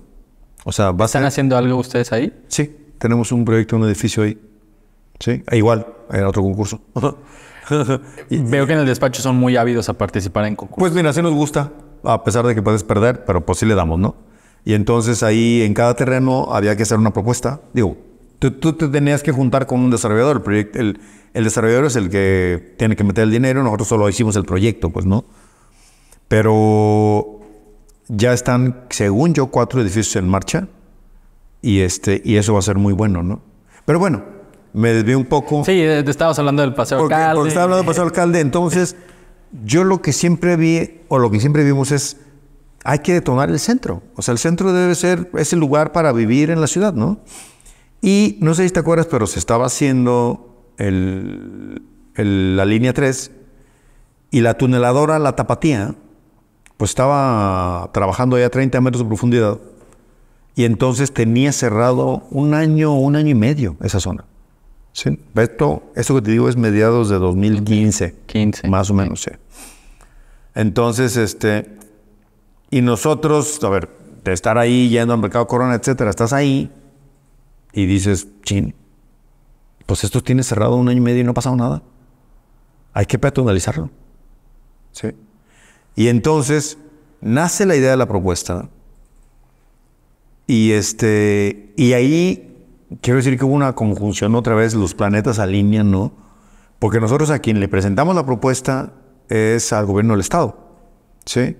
Pero a los pocos meses gana Alfaro, la alcaldía, y uno de los participantes que declinó seguir luego trabajando en la propuesta fue Ricardo Gras. Entonces yo les dije, a ver, te vamos a armar un equipo para hacer la propuesta invencible, ¿no? Juan Palomar, Álvaro Morales, Ricardo Gras y yo. Los Galácticos. Los Galácticos. Entonces, bueno, gente interesada en la ciudad, ¿no? Sí. Entonces, en hacer una propuesta. Entonces, justo nombran a Ricardo Gras de proyectos de la ciudad, no me acuerdo cómo era, ¿no? Sí. Y entonces, el proyecto también empieza a caminar del lado de Alfaro. Entonces, fue una conjunción entre que el gobierno del estado empuja por un lado y a los meses empieza Alfaro empujando del otro lado y se cierra. O sea, la verdad es que se alinearon los planetas. ¿Sí? Y entonces fue todo un tema cuadrar el proyecto para que, pues evidentemente, gobierno del estado y ayuntamiento estuvieran de acuerdo en qué se iba a hacer. Y pero yo creo que el tiempo ha dado la razón de que era necesario hacerlo y la ciudad está retomándose ahí, ¿no? ¿Verdad? Me encanta pasar por ahí un domingo y verlo lleno de gente, pues, ¿no? Sí, hay pocos proyectos que pueden cambiar drásticamente la imagen de la ciudad. De la ciudad. Y uno es Paseo Alcalde, sí. Sí. Y claro, también la idea fue decir, a ver, el gran protagonista aquí es la ciudad. Son los edificios, porque luego tú no te dabas cuenta de la gran mayoría de edificios tan bonitos que ahí había, porque no los veías. Porque no los caminabas. No, porque tú pasabas en un camión así, y eran 6 carriles, y era una banquetita de 1 metro. O sea, tenemos la única catedral del mundo, y yo creo que te casabas, ¿no? Salías muy feliz, caminabas 1 metro y te atropellaba un camión. Ya hasta Canelo se casa ahí. Hasta Canelo, ya hasta Canelo se casó ahí, ¿viste? ¿Por qué? Porque hay atrio, ¿no? Antes no había. O sea, no había a qué ir al centro. Sí, era terrible.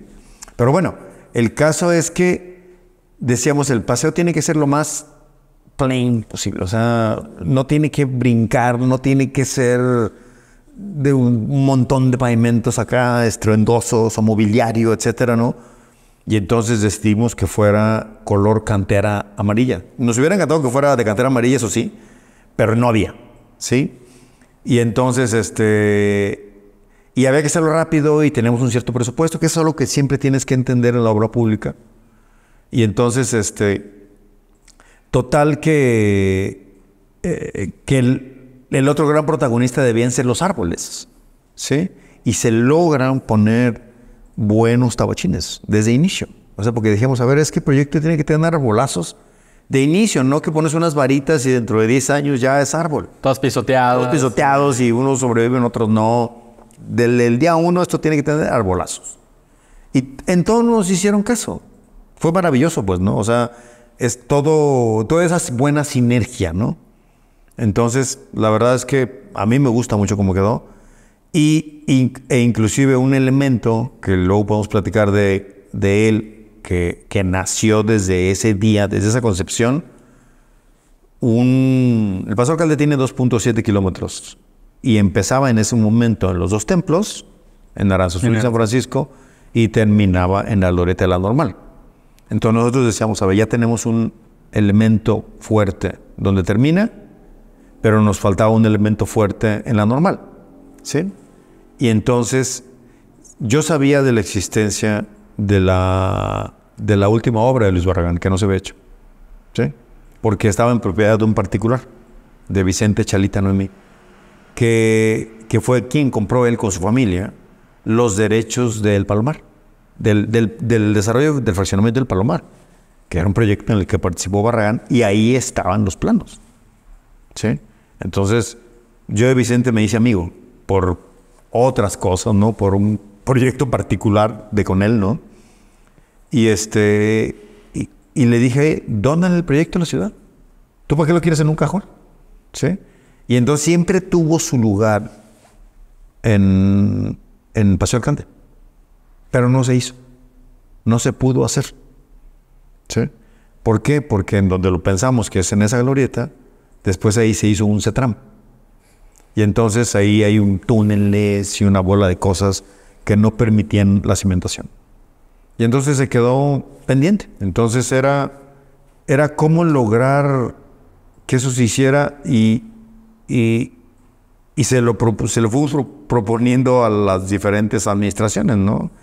Después estaba Ismael del Toro, por ejemplo, pero no siempre los tiempos se acomodan, pues, ¿no? O sea, los tiempos políticos me refiero, ¿no? O las pretensiones de cada administración, hay prioridades, pues, ¿no? Y entonces, justo nosotros veníamos de otro concurso con Pablo Lemus, que no sé si sabes que se hizo el rescate del bosque pedagógico del agua, que ese es un gran logro del gobierno del estado. Y enfrente, cruzando la avenida Acueducto, hay un terreno del Ayuntamiento de Zapopan donde se va a hacer un jardín botánico. ¿Sí? Entonces esto está pegado a la iglesia, a San Juan Macías. A San Juan Macías, sí. Y entonces había tal cual que hacer la conexión entre ambos parques. Como está el Agua Azul. Ya ves que el Agua Azul está partido por la González Gallo y hay un puente que los une. ¿Sí? O sea, tú estás en un lado del parque, te pasas al otro lado del parque, pasas un puente. Sí, el de Raúl Gómez Tremari. El de Raúl Gómez, sí, exactamente. Entonces, acá también era conectar ambos lados. ¿Sí? Y cómo hacerlo de una manera cómoda. Entonces, nosotros, lo que analizamos fue que era difícil hacerlo cómodamente, o sea, que no sintieras ese paso al parque de al lado, si tenías que llegar a un punto, subir unas rampas, cruzar, bajar unas rampas. Así son los puentes peatonales. Pero la ventaja de la avenida con la pendiente que tenía nos ayudaba. O sea, ahí Acueducto va bajando con mucha pendiente. Entonces, si tú en vez de subir así, simplemente estiras la rampa, o sea, agarras la misma rampa y la estiras, puedes alargar tu punto de inicio donde entras a un puente y conforme la avenida va bajando, tú sigues a nivel prácticamente. Cruzas la avenida y luego te regresas con esa rampa desenrollada y vuelves al mismo punto. Sí, te he escuchado hablar que la mencionas como la viruta. Sí, sí, exactamente, porque hay lo que es la pieza principal que lo carga, que es una trave muy fuerte, ¿eh? Es una trave de 2 pulgadas de espesor de placa. Y ahí tengo que hablar bien de Ismael Jauregui, el director de Obras Públicas, que pues también se avienta a hacer unas cosas y nos sigue, vamos a ponerlo así, ¿no? Y entonces la trave arranca horizontal, se va curvando, da vuelta, justo cuando pasa encima de la avenida Acueducto, y de ahí se cuelga el puente, ¿sí? Entonces, es una viga que está en cantilever, curvo. Entonces tiene que absorber un gran esfuerzo que quiere voltearse, vamos a ponerlo así, ¿no? Entonces ahí el puente funciona en conjunto porque los brazos que arrancan horizontales son como un tensor, por así decirlo, ¿no? Para que esto que está volando, pues no se caiga, ¿no? Entonces, pero ¿cuál es el resultado? Que tienes un puente que tiene una pendiente del 1.8%. O sea, en realidad es casi plano. No la sientes. No la sientes. O sea, tú pasas de un lado al otro del puente, del parque, y tú sentiste que no subiste ni bajaste nada. Sí, de hecho, si tú lo ves, se ve casi horizontal. ¿Sí? Y por eso ganamos. O sea, ganamos porque los demás concursantes propusieron un puente muy bonito, porque había unas propuestas muy bonitas, pero que subían una rampa, cruzaban, bajaban una rampa. ¿Sí? Y acá es decir, bueno, acá me ayuda el lugar. Si tú quieres, otra vez vuelvo a esa enseñanza de Fernando de entender el sitio. ¿Sí? O sea, ¿qué puedo sacarle de ventaja a esto?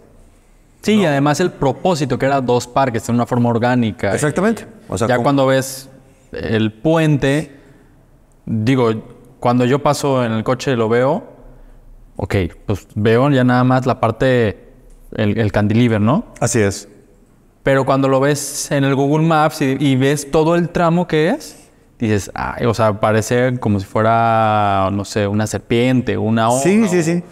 O sea, muy orgánico. Sí, es como una herradura y además tú sientes como vas de un lado, sigues caminando, cruzas y le das, ¿no? O sea, tal cual como tú lo dices, o sea, sientes como que es una continuación del sendero del parque. Que esa era la idea. ¿Sí?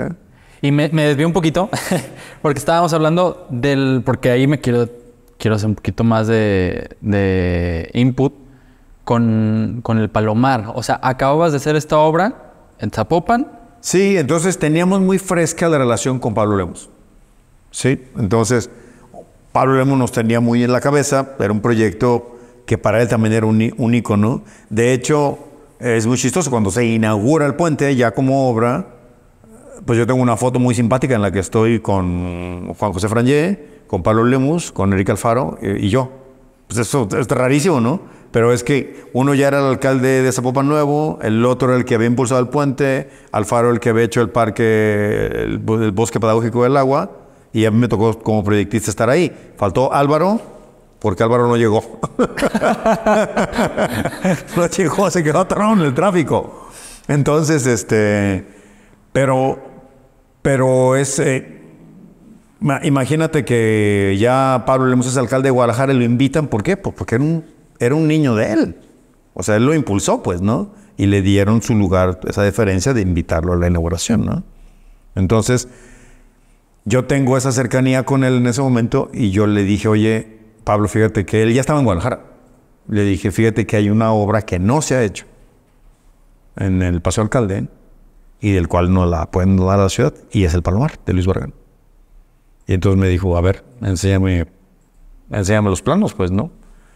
Y yo creo que Pablo está muy en ese sentido de rescate urbano, pues ya ves que también rescató el puente de Tremari, el otro que está ahí, que se había quitado también cuando el túnel y simplemente se desmontó, y que también me tocó de alguna manera estar ahí revisando nada más el trazo, etcétera, porque eso es algo que hizo él con su gente. Y pero para él le hacía mucho sentido poner ese elemento que había sido parte del proyecto en Paseo Alcalde, porque él iba a continuar Paseo Alcalde. Ya no con esa misma sección peatonalizada, porque no en todos lados se puede hacer la misma solución. Mismo Paseo Alcalde, si te fijas, a partir de Jesús García hacia la normal, no es peatonal. Tiene banquetas ampliadas, pero tiene una circulación al centro. ¿Sí? ¿Por qué? Porque tienes que pensar en cómo funciona también esa conexión vial. O sea, está muy bien que quieras hacer un rescate peatonal, pero no puedes cortar la circulación así nomás, ¿no? Nos dimos cuenta, y por eso funciona así el paseo, que mucha gente iba de paso, ¿sí? Por eso el paseo tiene áreas que son netamente peatonales. O sea, afuera del santuario es peatonal. Sí, completamente. Donde está el Ayuntamiento de Guadalajara es peatonal, o donde están los dos puentes, los dos templos es peatonal, ¿sí? ¿Por qué? Porque eso obliga a que nadie puede ir de paso. O sea, tú quieres ir a esta zona, te metes, vas a esta zona, te sales, ¿sí? Y le quita carga vehicular al paseo, para que sí pueda convivir auto, gente, bicicleta, etcétera, ¿no? Pero bueno, el caso es que a partir de Leandro Valle, o sea, a partir de los dos templos, a la una cuadra está Leandro Valle, y luego de ahí se seguía hasta el Agua Azul, y iba a ser la nueva renovación de esa zona. Y aquí quiero hablar de quién era Luis Barragán. Digo, Luis Barragán es, para los que no son arquitectos, pues un ícono tapatío y de México, porque es nuestro único premio Pritzker, ¿sí? Es el Nobel de los arquitectos, ¿no? Entonces él pues, está en la rotonda de los hombres ilustres, ¿no? Entonces, él, dentro de toda esa maravillosa arquitectura que nos legó, él también vivía de algo. Él era un desarrollador inmobiliario, ¿sí? Entonces, aunque no nació así, porque cuando hizo el Pedregal de San Ángel no le nació la idea de hacer un desarrollo inmobiliario, porque él quería hacer unos jardines maravillosos de lo que había visto de Ferdinand Bach cuando estuvo en Francia, etc. Entonces, ese terreno, que era un pedregal, ¿sí? Literal. Un pedregal, lo compra junto con otro inversionista y desarrollan el pedregal. Y se convierte en un éxito inmobiliario. Comprar a 2 pesos el metro cuadrado. Exactamente. Y desarrollarlo. Y entonces dice, bingo, ¿sí? Entonces aquí en la ciudad, por ejemplo, hizo Jardines del Bosque. Y entonces él siempre decía que había que tener un elemento símbolo. Había que tener un parque y había que tener una iglesia. ¿Por qué? Pues porque todos son llamados a la comunidad. Uno, el elemento símbolo es para que ubiques dónde está. Ya tenía el tema comercial muy puesto, ¿no? El pájaro de Matías Geritz, ese es el elemento símbolo en Jardines del Bosque, ¿no?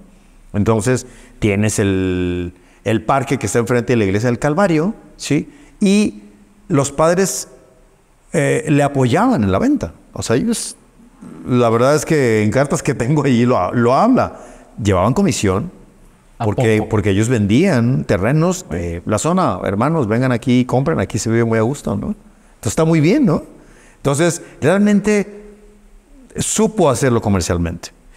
Astuto, ¿no? Astuto, sí, astuto de una buena manera, porque era siempre hacer algo bueno en la ciudad. Nadie puede dudar que el Calvario es una iglesia maravillosa, ¿no? Bueno. Entonces, hace el Palomar también aquí, para Juan García Sancho, pero tienes que ponerte en la época, finales de los 60s, un fraccionamiento lejísimo, ¿no? O sea, ¿quién se iba a ir a vivir ahí, no? Entonces, y entonces a Juan García Sancho le va muy mal. O sea, este fraccionamiento se promociona. Yo tengo una revista Vogue, de Vogue francés, pues, ¿no? En francés, ¿no? Tengo un PDF, ¿no? De la revista. Y hasta allá se promociona en Francia, ¿no? Pero aquí no funciona comercialmente. Entonces pierde hasta la camisa. Y tengo entendido que se suicida por esa razón. Sí, por lo menos es lo que sé. El caso es que se queda guardado el proyecto de todo el Palomar en un cajón, hasta que llega un inversionista y compra todo. ¿Sí? Entonces Vicente Cialita, su familia compran ese desarrollo, lo desarrollan, pero ya no hacen muchas de las cosas que estaban planeadas. ¿Sí? El Palomar se queda en un cajón. ¿Sí? Entonces, si lo quieres ver así, el Palomar estaba hecho para detonar una zona. Era un elemento símbolo donde iba a vivir la gente. Bueno, a mí me parece muy válido que con ese nuevo sentido de detonar esa zona de la ciudad para que la gente vuelva a vivir en el centro, pues qué mejor emblema que el Palomar. Un tapatío que hacía esos emblemas para eso y que ahora es parte de nuestro inventario colectivo, vamos a ponerlo así, ¿no? Pero entonces tú llegas le dices, oye, Pablo, mira, tengo esto. Ahí está idea, ahí está, tenemos esta propuesta. Pero tú llegas ¿cómo? O sea, ¿en qué papel? Tengo estos bocetos. Tenemos esos bocetos y tenemos quién lo dona. ¿Sí? ¿Te interesa? Sí me interesa. Ahí también tienes que entender, o sea, la mente de Pablo de decir, sí, es una maravilla hacer esto, ¿no? Y entonces, obviamente fue a analizar desde temas legales y todo, a ver si se puede hacer. Claro que se podía hacer, ¿no? Porque... ¿Por qué? ¿Por autoría? Por la autoría, porque había que ver si se podía mover de lugar, etc. O sea, todo ese tipo de cosas, pero era algo ya superado, porque fíjate que el Palomar intentó hacerse en muchos lugares, por el mismo Luis Barragán, según tengo en cartas que consta, ¿sí? O sea, lo intentó hacer en Monterrey, en la Ciudad de México. De hecho, en el cambio de milenio, se intentó poner en Chapultepec, ¿sí? Y se sobrevoló el área, ¿no? Para ver si podía hacer, se cuantificó, ¿sí? Entonces, realmente el Palomar costó lo que en su momento se cuantificó que iba a costar. $2 millones. Iba a costar entre 2 y 3 millones de dólares. Costó 2. ¿Sí? Entonces, ya desde entonces ya estaban en otro lugar. Te lo digo porque sí es muy complicado. Hay muchas opiniones y dicen, debe haberse quedado guardado en un cajón. ¿Por qué si iba a estar en el Palomar ahora lo pusieron en el centro de la ciudad? ¿Por qué ahí si está tan apretado? Sí, hay mucha crítica. Sí, hay mucha... Sí. Y también hay gente que dice, qué maravilla, y me encanta, y qué bonito que lo hicieron, y qué buen rescate para la ciudad. O sea, hay las dos opiniones. Siempre va a haber las dos opiniones, ¿sí? ¿Qué te puedo decir yo? Pues que vale más hacer las cosas que no hacerlas. Sí, hecho es mejor que perfecto. Exactamente. Yo siempre digo eso. Hecho es mejor que perfecto. Porque hay muchas opiniones que argumentan, oye, es que Luis Barragán nunca lo hubiera hecho prefabricado. Sí. Luego, no, Luis Barragán... Luego dicen, es que no funciona como Palomar. Y dices, o sea, iba a decir una grosería, pero mejor no. Entonces, pero tal cual eso, hecho es mejor que perfecto. Te aseguro de que si no se lleva a cabo, mucha gente ni siquiera sabría que existe ese proyecto. Exactamente. Y yo creo que ahí sí te tienes que ayudar de gente que puede apoyarte más de lo que tú solo puedes lograr. O sea, a lo mejor esta era una propuesta que estábamos impulsando Álvaro y yo, ¿sí? Digo, al final me tocó a mí estar en la junta con Pablo, pues, pero Álvaro y yo, al final somos un equipo, pues, ¿no? Pero yo no me quería aventar el trompo a la uña de decidir el tono. ¿Sí me entiendes? O sea, teníamos todos los bocetos de lo que había hecho Luis Barragán y teníamos fotos inclusive de una exposición que hubo en el Tamayo para verificar el trazo de la pieza y cosas así. O sea, teníamos planos, pero no todo lo teníamos al detalle, pues, ¿no? Entonces, para poder verificar alturas, distancias, etcétera.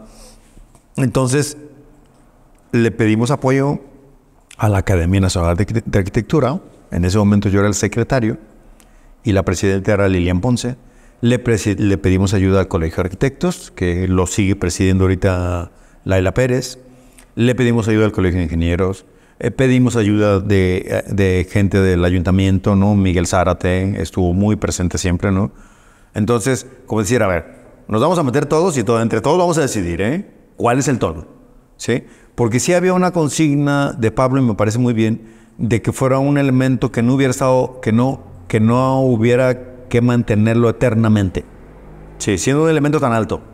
Sí, imagínate estar pintando allá 45 cada 3 meses ya se despintó. Entonces tenía que tener un color integral. Pero hacer un elemento de color integral lleva unas consideraciones técnicas también interesantes. O sea, tiene que ser concreto blanco, pero el concreto blanco luego es mucho más caro y tiene otras consideraciones de resistencia. ¿Sí me entiendes? Entonces, Y luego también era, a ver, ¿cómo vamos a meter un montón de tromos? Imagínate la cantidad de... ahí en la zona. ¿Y cuánto va a costar de siembra? O sea, ahora sí, ¿cuántos arbolitos se van a morir en el intento, no? Entonces, fue cuando dijimos, a ver, lo más fácil es prefabricar. Lo más fácil es hacerlo en otro lado y simplemente llegar y montarlo, ¿sí?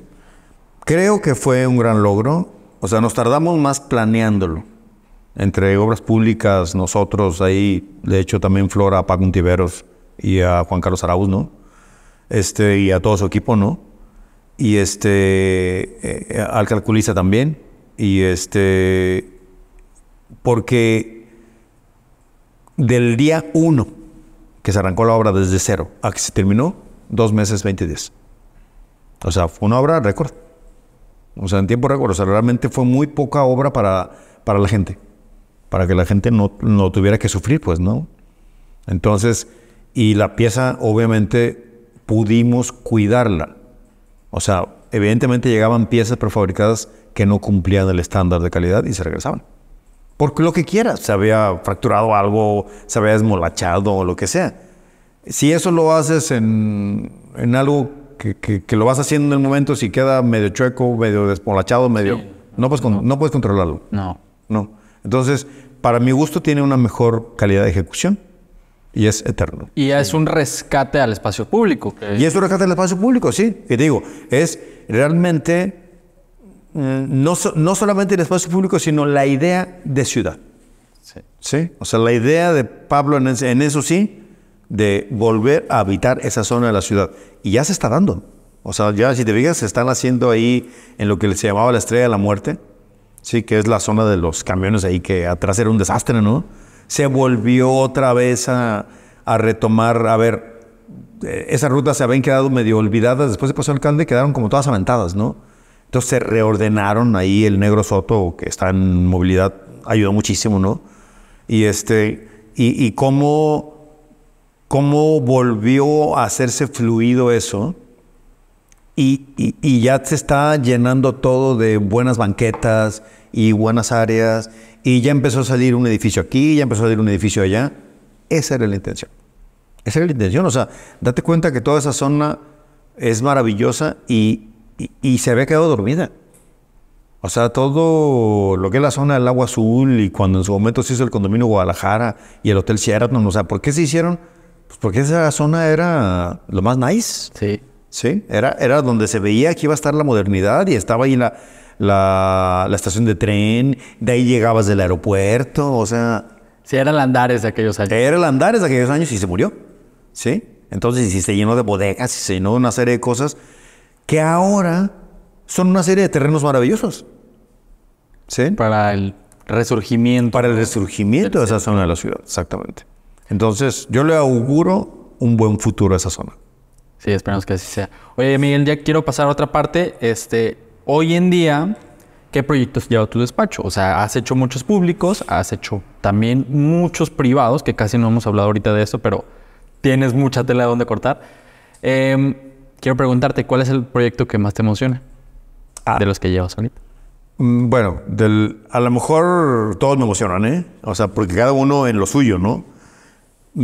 Pero últimamente mi macro periférico me encanta. Me encanta lo que se logró. Eso es un proyecto que hicimos junto con Ricardo Agraz, como compañero arquitectónico, y con Cuadra Arquitectos, con Manu Padilla como en la parte urbana, que también entró Joel Zúñiga en la parte geométrica, ¿no? EPS Vial, ¿no? Entonces, creo que se logró una maravilla para la ciudad. Y ahí también le echo una flor a lo que es la CIOP y a su gente, al director, al secretario David Zamora, que se cumplió a rajatabla todo lo que se proyectó. O sea, había una total instrucción de parte de él, de parte de René Caro, que en ese momento estaba el director de proyectos de obra pública, de parte de Douglas Rodríguez, que era su segundo, de que fuera una obra de gran calidad. Y si tú te fijas, es maravilloso. O sea, es un antes y después del periférico. ¿Sí? Sí. Y realmente lo que es mi macro ha resultado maravilloso. O sea, No tengo los datos, ¿eh? 400,000 personas al día. Sí, pues imagínate. O sea, mueve, según yo, mueve mucha más gente que línea 3. ¿Sí? Con una inversión 10 veces menor, ¿eh? Oye, pero mataste el 380. Sí, ¿verdad? Sí, perdón. Sí, y fíjate que son de esos otros proyectos polémicos porque todo el mundo decía, ¿cómo le están haciendo eso periférico? No, le están quitando 2 carriles para meterle la línea, ¿no? Y yo decía, no es cierto. Le están haciendo más carriles porque ahora tiene laterales. Y antes no tenía. Sí, y ahora todo el transporte público pesado y lo que quieras y las alimentadoras va por las laterales. Realmente tú tienes carriles centrales para ir más libre. Pero bueno, lo interesante ahí también fue cómo se planearon las estaciones. Otra vez es lo mismo. A ver, tienes que entender cómo vas a intervenir una zona para saber cómo es tu proyecto. ¿Sí? Las estaciones son prefabricadas. Entonces iba a ser muy difícil estar verificando a 42 constructores si se hubieran hecho coladas en sitio, construidas en sitio. No, hubiera sido un rollo. ¿Sí? ¿Por qué? Porque no todos los constructores tienen la misma mano de obra. Eso sí, ni modo, es así. Hay unos muy buenos constructores maravillosos y hay otros que no. Es así. En la obra pública es así. ¿Sí? Pero si tú defines que todo lo que es los elementos principales son prefabricados, eso sí lo puedes cuidar. ¿Sí? Y entonces había en su momento 3 prefabricadores, de los cuales al final quedaron 2. Precisa y es uno y otro, no me acuerdo cuál fue el otro. Y muy buenos ambos. Y que se hizo un sistema facilísimo de montaje. O sea, tú tienes que hacer nada más un par de muros en la zona donde iba una estación y los hacías colados de concreto. Fin, acababas. Muro de esta altura, ¿no? Ya, de este ancho. Y luego llegaba un camión en una noche con una grúa y montaba todo el piso. ¿Sí? Y ya tenían al otro día los maestros un lugar para trabajar. Sí. Ya tenían la plataforma, ¿no? Y entonces ya se empezaban a hacer otra serie de cosas, instalaciones, lo que sea, ¿no? Llegaba todo lo que es la estructura metálica, se armaba ahí, se ponía, y luego llegaba otro día otro camión en la noche y montaba todo el techo. ¿Sí? Era maravilloso. Y hubo una idea genial, que fue la estación de Santa Margarita, si mal no me acuerdo. Fuera la estación Conejillo de Indias. Entonces esa fue la maqueta 1-1. Todo lo que se proyectaba se hacía primero ahí. Y entonces era más fácil estudiar si un ducto funcionaba bien, la placa que se le iba a poner atornillada a las placas de las columnas de una manera o de otra, que tener un error en 46 estaciones. ¿Sí? Entonces, todos los constructores iban a esa estación, revisaban y se iban a su estación. ¿Sí? Entonces, eso es una cosa. Y luego la otra es, lo que sí tiene que ser colado en sitio, se definieron las cimbras y se hicieron 4, si mal no me acuerdo, 4 equipos de cimbras, vamos a ponerlo así. Y conforme cada estación iba llegando a esa parte del programa, de su programa de construcción, aquí está la cimbra. Se pasaban el material. Se pasaban del material. ¿Qué logró eso? Que todos los colados son idénticos. O sea, no hay ninguno que la cimbra fue así o fue asado, etcétera, ¿no? Entonces, creo que se logró una muy buena obra de ingeniería y una muy buena obra de arquitectura. ¿Sí? Entonces, a mí me emociona también mucho el haber logrado estar en ese proyecto, porque de alguna manera, si te fijas, pues nos ha tocado desde proyectos netamente viales, como el Atirantado o Patria Acueducto, o muy netamente urbanos y peatonales, como Paso Alcalde, o de transporte público. Entonces he tenido esa gran suerte, pues, ¿no? Entonces, todos nos pusieron igual. No te podría decir que uno más que el otro, pues, ¿no? ¿Vas conquistando gemitas? Pues, más que eso, más bien me va poniendo feliz ver a mi ciudad crecer bonita, pues, ¿no? Y ahora me da mucho gusto ir en el coche atorado en el tráfico y ver pasar a 10 macros periféricos a todo lo que dan y decir, mira, qué bien funciona. No, y además para ambulancias. Claro, patrullas. Se han convertido en un sistema maravilloso de asistencia. ¿Sí? Oye, y ahora, actualmente presides la Bienal de Arquitectura. Actualmente presido la Bienal de Arquitectura. No te acabé de decir, lo voy a dejar como comercial porque Hecho. luego no me pasa, luego me pasa lo de la casa habitación, ¿no? Sí hacemos proyecto. Ah, no, sí. Aclarando, Miguel Echauri sí hace proyecto residencial. Sí hago proyecto residencial y sí hago edificios y sí hago hoteles. Llame ya. Sí. Entonces, y me encanta. Y me encantan. Y es otras facetas que también son muy interesantes. O sea, realmente bien cómo vas a planear un fraccionamiento, ¿sí? Y cómo vas a planear un edificio en lo vertical, que al final viene a ser como un coto vertical, ¿no? Y etcétera, ¿no? Pero bueno, pasando al punto de la Bienal, sí, ahora presido la Academia Nacional de Arquitectura. Entonces, el capítulo Guadalajara. O sea, los capítulos llevan el nombre de la ciudad capital, ¿sí? Está el capítulo Monterrey, está el capítulo Mérida, el capítulo Puebla, etcétera. ¿qué es la academia? Es una institución que si tú tienes una trayectoria después de que sales de la carrera durante 15 años y es muy meritoria, la academia te invita a ser parte. ¿Sí? O sea, lo que habla por ti es tu currículum. ¿Sí? Entonces te llega una carta de invitación de la academia para, si te interesa, seas parte y luego promuevas el fin de la academia, que es conocer, reconocer y dar a conocer la arquitectura. ¿Sí? Entonces, hay un capítulo nacional, hay varios capítulos en los estados, y entonces cada capítulo de cada estado hace su bienal. En este caso, estoy armando la Bienal de Arquitectura Jalisciense, la Bienal 13. Entonces, eso tiene haciéndose 26 años. Y vamos a mostrar las bases ya el 3 de enero para que se inscriban todo el mundo. Y estamos desde hace 2 bienales como cambiándole la cara a la Bienal, a que deje de ser simplemente una muestra de proyectos y que es lo que es primordialmente, y empieza a tener más cosas. En esta Bienal tuvimos como invitado internacional al departamento de Antioquia, que es Colombia, o sea, es lo que sería el estado de Antioquia, ¿no? Que es donde está Medellín. Medellín se ha convertido en una punta de lanza en muchos proyectos urbanos, ¿sí?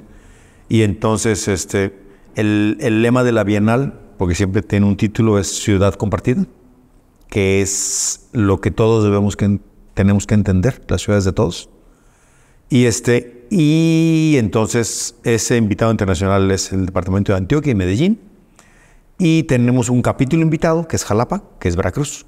¿Sí? Ahí Rafael Pardo, el presidente, nos va a hacer fuertes acá, ¿no? Fuerte amigo, ¿eh? Fuerte, no, y es un maravilloso arquitecto. ¿Sí? Tiene una obra muy interesante. Entonces, bueno, ellos tendrán también parte en la muestra con proyectos tanto de Medellín como de Jalapa. Estará la muestra de arquitectura que por primera vez tendrá un jurado netamente internacional. O sea, vamos a tener una precalificación con un jurado local, ¿sí? Para que entendamos bien los proyectos que se van a presentar. Y luego hay un jurado internacional. Bueno, no internacional, tiene elementos internacionales, pero lo que me refiero es el corte de lo que puede tener.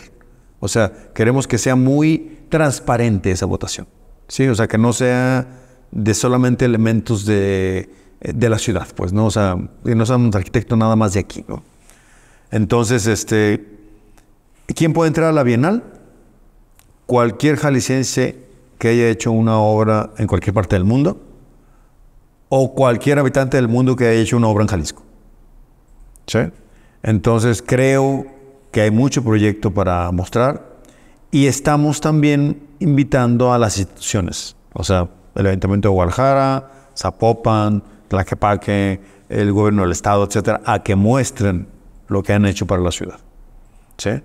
Y también hubo un concurso interuniversitario en el que estuvieron todas las universidades que quisieron participar de la ciudad, que casi todas, faltaron 2 nada más. Estuvo 4 universidades de Jalapa, estuvieron 4 universidades de Medellín, bueno, del departamento de Antioquia. Sí. Y entonces hay un concurso ganador, se mostrará, y todos son temas de la ciudad. Entonces, ha habido una serie de conferencias, ¿sí? Vino Aníbal Gaviria, vino ay, se me acaba de ir el nombre, perdóname. Jorge Pérez Jaramillo, vino lo que sería la secretaria de Infraestructura y Obra Pública de allá, del departamento de Antioquia, que es Claudia García Lobo Guerrero. O sea, ha habido conferencias muy interesantes de temas de la ciudad, ¿sí?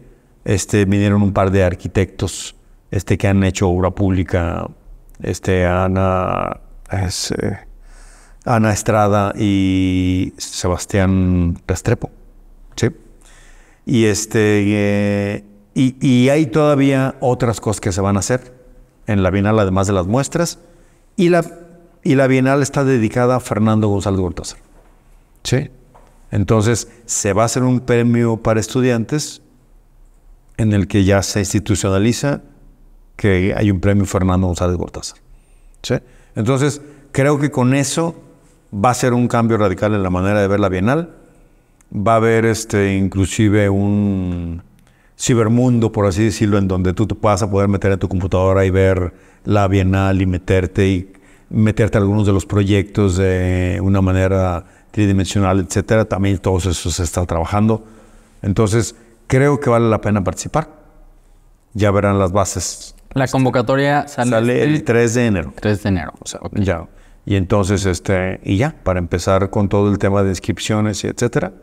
Y bueno, creo que a cualquier arquitecto que le guste su proyecto, que creo que todos nos gustan, vale la pena que sea mostrado, ¿no? Buenísimo. Si pudiera dar un consejo a todos los jóvenes arquitectos. O sea, tu meta, pertenezcas o no pertenezcas a la academia, debe ser que la gente reconozca tu trabajo, ¿sí? Y eso solo se logra si tu trabajo es bueno. Entonces, debes ser una persona muy comprometida con lo que haces.